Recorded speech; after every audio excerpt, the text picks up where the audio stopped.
हाँ जी, स्वागत है ਤੁਹਾਡਾ ਸਾਰਿਆਂ ਦਾ ਸਾਡੇ YouTube ਚੈਨਲ ਗਿਆਮ ਸਟੱਡੀ ਵਿਦ ਜੋਬ ਅਲਰਟ ਤੇ। ਸੋ ਮਾਸਟਰ ਕੇਡਰ ਹਿਸਟਰੀ ਦੇ ਅਗਲੇ ਭਾਗ 'ਚ ਅਗਲੇ ਨਵੇਂ ਪ੍ਰਸ਼ਨ ਉੱਤਰ ਲੈ ਕੇ ਆਏ ਹਾਂ। ਸੋ ਜਿਨ੍ਹਾਂ ਨੇ ਪਹਿਲਾਂ ਵਾਲੇ ਭਾਗ ਹਜੇ ਤੱਕ ਰੀਡ ਨਹੀਂ ਕੀਤੇ ਤਾਂ ਚੈਨਲ ਦੀ ਪਲੇਲਿਸਟ ਵਿੱਚ ਜਾ ਕੇ ਜ਼ਰੂਰ ਰੀਡ ਕਰ ਲਿਓ, ਜਾਂ ਫਿਰ ਵੀਡੀਓ ਦੀ ਡਿਸਕ੍ਰਿਪਸ਼ਨ ਦੇ ਵਿੱਚ ਤੁਹਾਨੂੰ ਲਿੰਕ ਮਿਲ ਜਾਏਗਾ। ਤਾਂ ਸਟਾਰਟ ਕਰਦੇ ਹਾਂ ਜੀ ਅਗਲੇ ਨਵੇਂ ਪ੍ਰਸ਼ਨ ਉੱਤਰ। ਤਾਂ ਕੱਲ੍ਹ ਆਪਾਂ ਇਹ ਦ੍ਰਿਤੀਆ ਸੰਗਮ ਵਾਲਾ ਕੁਐਸਚਨ ਅਖੀਰ ਵਿੱਚ ਕਰਿਆ ਸੀਗਾ। ਗੁਪਤ ਵੰਸ਼ ਦੇ ਪਹਿਲੇ ਅਤੇ ਅੰਤਿਮ ਸ਼ਾਸਕ ਕੌਣ ਹਨ? ਤਾਂ ਗੁਪਤ ਵੰਸ਼ ਦਾ ਜੋ ਪਹਿਲਾ ਸ਼ਾਸਕ ਸੀਗਾ ਸ਼੍ਰੀ ਗੁਪਤ ਸੀਗਾ, ਅਤੇ ਜੋ ਅੰਤਿਮ ਆਖਰੀ ਸ਼ਾਸਕ ਹੋਇਆ ਉਹ ਵਿਸ਼ਨੂੰ ਗੁਪਤ ਸੀਗਾ। ਸੋ ਪਹਿਲੇ ਅਤੇ ਅੰਤਿਮ ਗੁਪਤ ਵੰਸ਼ ਦੇ ਜਿਹੜੇ ਸ਼ਾਸਕ ਸੀਗੇ ਸ਼੍ਰੀ ਗੁਪਤ ਅਤੇ ਵਿਸ਼ਨੂੰ ਸੀਗੇ। ਅਗਲਾ ਪ੍ਰਸ਼ਨ ਹੈ, ਸਿਕੰਦਰ ਦੀ ਮੌਤ ਕਿੱਥੇ ਹੋਈ ਸੀ? ਤਾਂ ਇਹ ਹੋਈ ਸੀ ਜੀ ਬੇਬੀਲੋਨ ਦੇ ਵਿੱਚ। ਸਿਕੰਦਰ ਦੀ ਜਿਹੜੀ ਮੌਤ ਹੈ ਉਹ ਹੋਈ ਸੀ। ਅਗਲਾ ਪ੍ਰਸ਼ਨ ਹੈ, ਵਿਕਰਮਸ਼ਿਲਾ ਵਿਸ਼ਵ ਵਿਦਿਆਲਿਆ ਦੀ ਸਥਾਪਨਾ ਕਿਸ ਸ਼ਾਸਕ ਨੇ ਕੀਤੀ ਸੀ? ਤਾਂ ਇਹ ਕੀਤੀ ਸੀ ਜੀ ਪਾਲ ਸ਼ਾਸਕ ਧਰਮਪਾਲ ਨੇ। ਜੋ ਵਿਕਰਮਸ਼ਿਲਾ ਵਿਸ਼ਵ ਵਿਦਿਆਲਿਆ ਸੀਗਾ ਅਤੇ ਇਹਦੇ ਸਥਾਪਨਾਕਾਰ ਸੀ ਜਿਹੜੇ ਉਹ ਪਾਲ ਸ਼ਾਸਕ ਸੀਗੇ ਧਰਮਪਾਲ। ਪਰਵਰਨ ਸੇਨ ਨੇ 4 ਅਸ਼ਵਮੇਧ ਯੱਗ ਕੀਤੇ ਸੀ, ਉਹ ਕਿਸ ਰਾਜਵੰਸ਼ ਦਾ ਸੀਗਾ? ਸੋ ਉਹਦਾ ਵੰਸ਼ ਕਿਹੜਾ ਸੀਗਾ? ਤਾਂ ਉਹ ਸੀਗਾ ਵਾਕਟਕ ਵੰਸ਼। ਸੋ ਇਹਦੇ ਵਿੱਚ ਵੀ 2 ਕੁਐਸਚਨ ਬਣਦੇ ਹੈ। ਪਰਵਰਸੇਨ ਨੇ ਕਿੰਨੇ ਆ ਜਿਹੜੇ ਯੱਗ ਕੀਤੇ ਸੀ? ਤਾਂ 4 ਅਸ਼ਵਮੇਧ ਹੈ ਜਿਹੜੇ ਉਹ ਯੱਗ ਕੀਤੇ ਸੀ, ਅਤੇ ਉਹ ਕਿਹੜੇ ਰਾਜਵੰਸ਼ ਨਾਲ ਸੰਬੰਧ ਰੱਖਦਾ ਸੀ?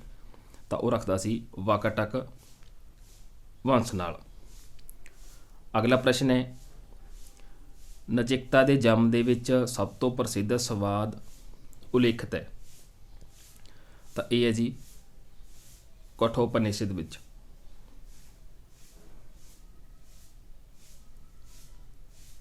ਅਗਲਾ ਪ੍ਰਸ਼ਨ ਹੈ, ਸਿੰਧ 'ਤੇ ਮੁਹੰਮਦ ਬਿਨ ਕਾਸਿਮ ਨੇ ਪਹਿਲੀ ਵਾਰ ਕਦੋਂ ਹਮਲਾ ਕੀਤਾ ਸੀ? ਤਾਂ ਇਹ ਕੀਤਾ ਸੀਗਾ ਜੀ 711 ਈਸਵੀ ਦੇ ਵਿੱਚ। ਹਮਾਯੂਨਾਮਾ ਕਿਸ ਦੀ ਰਚਨਾ ਹੈ?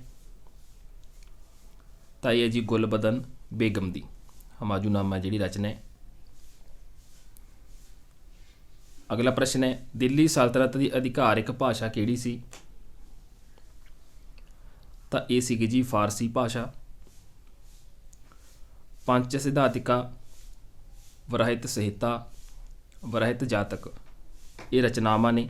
ਇਹ ਤਿੰਨੋਂ ਨਾਮ ਨੇ ਜਿਹੜੇ ਰਚਨਾਵਾਂ ਦੇ ਨੇ, ਅਤੇ ਇਹ ਕਿਸ ਦੀਆਂ ਰਚਨਾਵਾਂ ਨੇ? ਤਾਂ ਇਹ ਰਚਨਾਵਾਂ ਨੇ ਜੀ ਵਰਾਹ ਮਿਹਰ ਦੀਆਂ।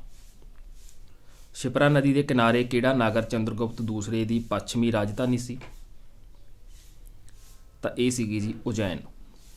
ਅਤੇ ਸ਼ਿਪਰਾ ਨਦੀ ਦੇ ਕਿਨਾਰੇ ਹੈ ਅਤੇ ਚੰਦਰਗੁਪਤ ਦੂਸਰੇ ਦੀ। ਅਗਲਾ ਪ੍ਰਸ਼ਨ ਹੈ, ਸਾਤਵਾਹਨ ਵੰਸ਼ ਵਿੱਚ ਸੁਰੱਖਿਅਕਾਂ ਦੇ ਰੂਪ ਵਿੱਚ ਕਿਹਨਾਂ 2 ਮਹਿਲਾਵਾਂ ਨੇ ਸ਼ਾਸਨ ਕੀਤਾ ਸੀ? ਤਾਂ ਇਹ 2 ਮਹਿਲਾਵਾਂ ਸੀ ਨਾਗਨਿਕਾ ਅਤੇ ਗੌਤਮੀ, ਜਿਨ੍ਹਾਂ ਨੇ ਸਾਤਵਾਹਨ ਵੰਸ਼ ਹੋਇਆ ਤਾਂ ਇਹਦੇ ਵਿੱਚ ਸੁਰੱਖਿਅਕਾਂ ਦੇ ਰੂਪ ਦੇ ਵਿੱਚ ਹੈ ਜੋ ਕੰਮ ਕੀਤਾ ਸੀਗਾ, ਨਾਗਨਿਕਾ ਅਤੇ ਗੌਤਮੀ ਨੇ। ਬੁੱਧ ਗ੍ਰੰਥਾਂ ਦੇ ਵਿੱਚ ਮਿੰਡਰ ਨੂੰ ਕਿਸ ਮਾਲ ਨਾਲ ਅਭਿਹਿਤ ਕੀਤਾ ਗਿਆ ਹੈ? ਤਾਂ ਇਹ ਕੀਤਾ ਗਿਆ ਜੀ ਮਿਲਿੰਦ ਦੇ ਨਾਲ ਜਿਹੜਾ ਅਭਿਹਿਤ ਕੀਤਾ ਗਿਆ ਹੈ ਬੁੱਧ ਗ੍ਰੰਥਾਂ ਦੇ ਵਿੱਚ ਮਿੰਡਰ ਨੂੰ। ਕਲਾ ਦੀ ਕਿਸ ਸ਼ੈਲੀ ਨੂੰ ਗ੍ਰੀਕ ਬੋਧੀ ਸ਼ੈਲੀ ਦਾ ਨਾਮ ਦਿੱਤਾ ਜਾਂਦਾ ਹੈ? ਤਾਂ ਇਹ ਤਾਂ ਹੈ ਜੀ ਗੰਧਾਰ ਸ਼ੈਲੀ ਦਾ, ਜਿਸ ਨੂੰ ਹੈ ਗ੍ਰੀਕ ਬੋਧੀ ਸ਼ੈਲੀ ਦਾ ਨਾਮ ਦਿੱਤਾ ਜਾਂਦਾ ਹੈ।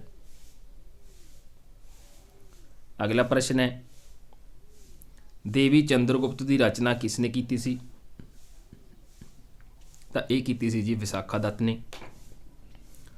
ਅਰਧ ਨਾਰੀਸ਼ਵਰ ਦੀ ਕਲਪਨਾ ਹਿੰਦੂ ਧਰਮ ਦਾ ਕਿਸ ਮਤ ਦੇ ਵਿੱਚ ਹੈ? ਅਰਧ ਨਾਰੀਸ਼ਵਰ ਦੀ ਕਲਪਨਾ ਜਿਹੜੀ ਉਹ ਹਿੰਦੂ ਧਰਮ ਦੇ ਕਿਹੜੇ ਮਤ ਵਿੱਚ ਕੀਤੀ ਗਈ ਹੈ? ਤਾਂ ਉਹ ਕੀਤੀ ਗਈ ਹੈ ਜੀ ਸ਼ੈਵ ਮਤ ਦੇ ਵਿੱਚ। ਅਕਬਰ ਦਾ ਰਾਜ ਅਭਿਸ਼ੇਕ 14 ਸਾਲ ਦੀ ਉਮਰ ਵਿੱਚ ਹੋਇਆ ਸੀ, ਇਹ ਕਿੱਥੇ ਸੰਪੰਨ ਹੋਇਆ ਸੀ? ਤਾਂ ਇਹ ਹੋਇਆ ਸੀਗਾ ਜੀ ਕਲਾਨੌਰ ਦੇ ਵਿੱਚ। ਜਾਂ ਇਹ ਵੀ ਪੁੱਛਿਆ ਜਾਂਦਾ ਕਿੰਨੇ ਸਾਲ ਦੀ ਉਮਰ ਵਿੱਚ ਅਕਬਰ ਰਾਜੇ ਦਾ ਅਭਿਸ਼ੇਕ ਹੈ ਜਿਹੜਾ ਹੋਇਆ ਸੀ? 14 ਸਾਲ ਦੀ ਉਮਰ ਵਿੱਚ। ਅਤੇ ਪੂਰਾ ਕਿੱਥੇ ਹੋਇਆ ਸੀ? ਕਲਾਨੌਰ ਦੇ ਵਿੱਚ। ਸੋ 2 ਕੁਐਸਚਨ ਇਹਦੇ ਵਿੱਚ ਜਿਹੜੇ ਉਹ ਬਣਦੇ ਹੈ। ਜਹਾਂਗੀਰ ਦੀ ਮੌਤ ਤੋਂ ਬਾਅਦ ਨੂਰਜਹਾਂ ਨੇ ਕਿਸ ਨੂੰ ਮੁਗਲ ਸਮਰਾਟ ਜਿਹੜਾ ਘੋਸ਼ਿਤ ਕੀਤਾ ਸੀ? ਤਾਂ ਇਹ ਕੀਤਾ ਸੀਗਾ ਜੀ ਸ਼ਹਿਰਯਾਰ ਨੂੰ। ਜਹਾਂਗੀਰ ਦੀ ਮੌਤ ਤੋਂ ਬਾਅਦ ਨੂਰ ਜਹਾਂ ਨੇ ਅਗਲਾ ਮੁਗਲ ਸਮਰਾਟ ਹੈ ਜਿਹੜਾ ਘੋਸ਼ਿਤ ਕਰ ਦਿੱਤਾ ਸੀ। ਹਿੰਦੂਆਂ ਦੇ 2 ਪ੍ਰਾਚੀਨਤਮ ਮਹਾਕਾਵਿ ਕਿਹੜੇ ਨੇ? ਤਾਂ ਪਹਿਲਾਂ ਵੀ ਦੱਸਿਆ ਜੀ, ਰਾਮਾਇਣ ਅਤੇ ਮਹਾਭਾਰਤ ਜੋ ਹਿੰਦੂਆਂ ਦੇ 2 ਪ੍ਰਾਚੀਨਤਮ ਯਾਨੀ ਕਿ ਪੁਰਾਣੇ ਮਹਾਕਾਵਿ ਨੇ। ਭਾਰਤ ਵਿੱਚ ਆਉਣ ਵਾਲਾ ਪਹਿਲਾ ਯਾਤਰੀ ਕੌਣ ਸੀਗਾ? ਪਹਿਲਾ ਚੀਨੀ ਯਾਤਰੀ ਤਾਂ ਉਹ ਸੀਗਾ ਜੀ ਫਾਹੀਜਾਨ, ਜੋ ਭਾਰਤ ਵਿੱਚ ਆਉਣ ਵਾਲਾ ਪਹਿਲਾ ਚੀਨੀ ਯਾਤਰੀ ਸੀ।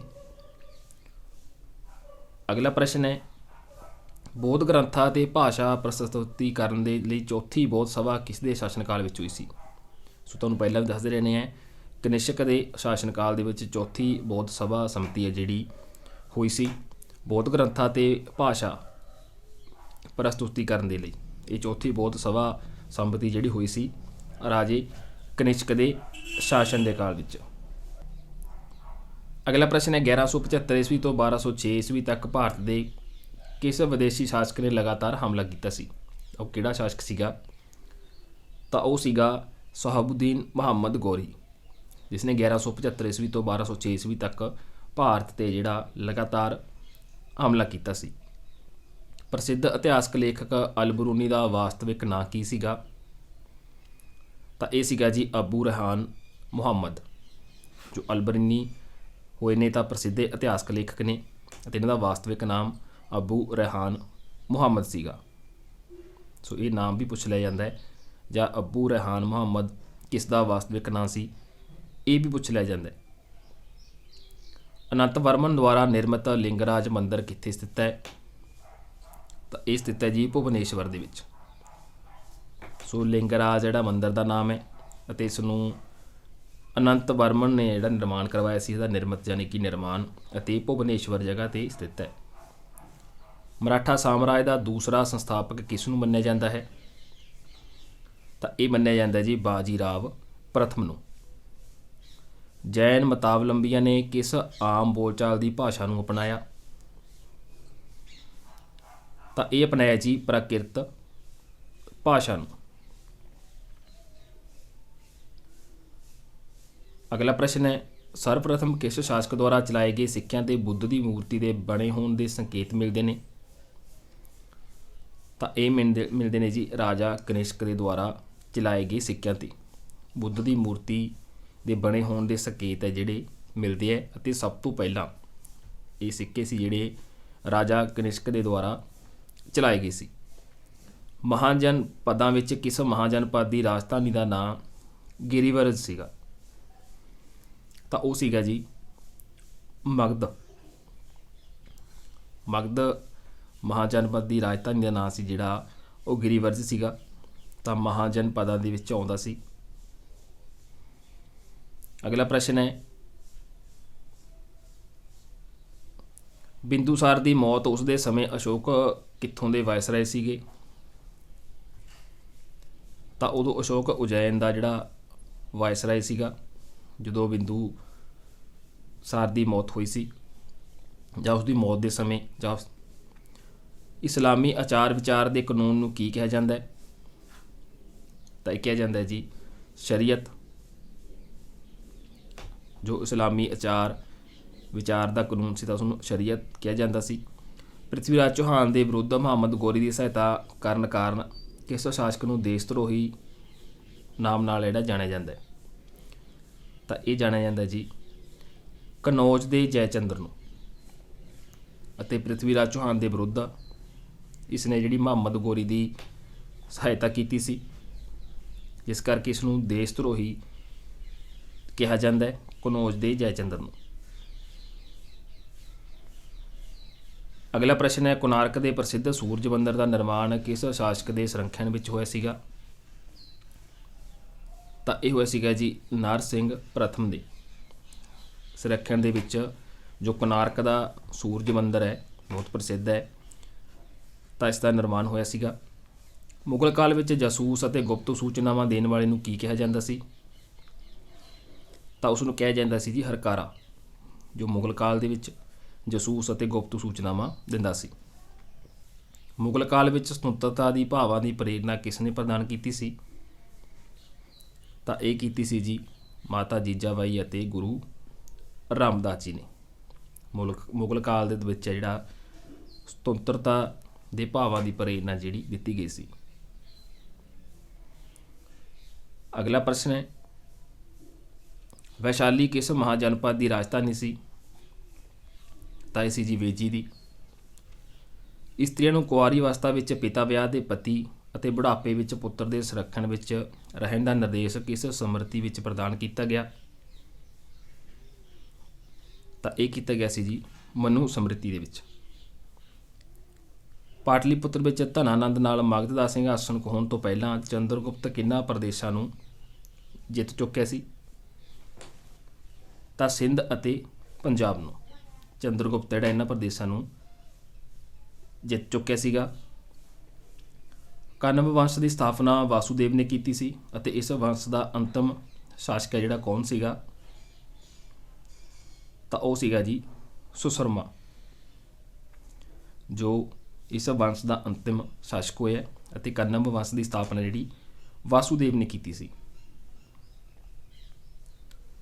ਰੁਦਰਮਨ ਦੇ ਸ਼ਾਸਨ ਕਾਲ ਵਿੱਚ ਕਿਹੜਾ ਸਥਲ ਸਿੱਖਿਆ ਦਾ ਪ੍ਰਮੁੱਖ ਕੇਂਦਰ ਸੀ? ਤਾਂ ਇਹ ਸਥਲ ਸੀਗਾ ਜੀ ਉਜੈਨੀ।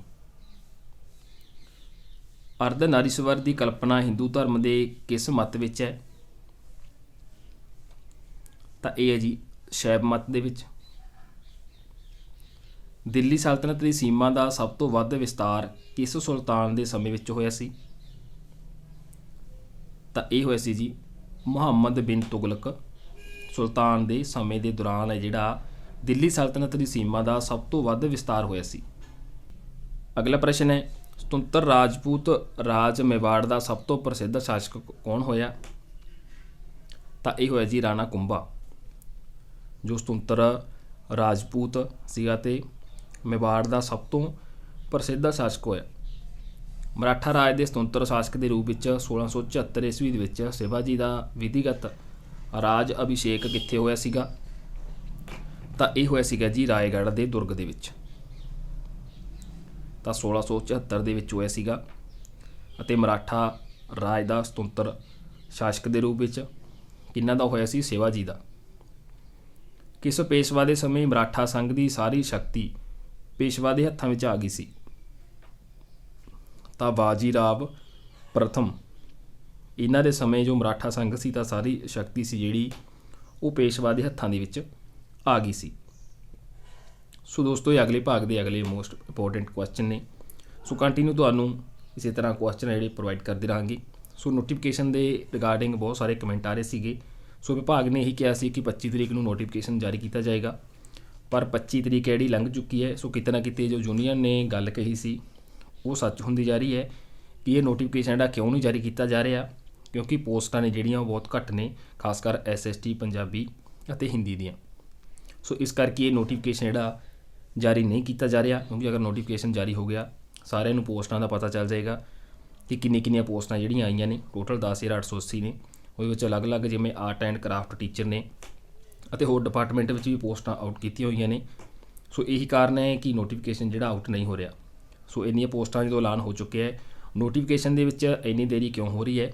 ਸੋ ਕਿਤੇ ਨਾ ਕਿਤੇ ਇਹ ਵੀ ਹੋ ਸਕਦਾ ਹੈ ਕਿ ਸਰਕਾਰ ਹੈ ਜਿਹੜੀ ਇਲੈਕਸ਼ਨ ਕੋਡ ਲੱਗਣ ਦਾ ਇੰਤਜ਼ਾਰ ਕਰ ਰਹੀ ਹੈ ਕਿ ਜਿਵੇਂ ਕੱਲ੍ਹ ਨੂੰ ਇਲੈਕਸ਼ਨ ਕੋਡ ਲੱਗਣਾ ਹੈ ਤਾਂ ਅੱਜ ਰਾਤ ਨੂੰ 12 ਵਜੇ ਜਾਂ 11 ਵਜੇ ਨੋਟੀਫਿਕੇਸ਼ਨ ਜਾਰੀ ਕਰ ਦਿੱਤਾ ਜਾਵੇ ਅਤੇ ਦੂਸਰੇ ਦਿਨ ਇਹ ਕਹਿ ਦਿੱਤਾ ਜਾਵੇ ਕਿ ਅਸੀਂ ਪੋਸਟਾਂ ਹੋਰ ਕੱਢ ਦਿੰਦੇ, ਪਰ ਇਲੈਕਸ਼ਨ ਕੋਡ ਲੱਗ ਗਿਆ, ਹੁਣ ਅਸੀਂ ਨਹੀਂ ਕੱਢ ਸਕਦੇ, ਅੱਗੇ ਸਰਕਾਰ ਆਉਣ 'ਤੇ ਕੱਢਾਂਗੇ।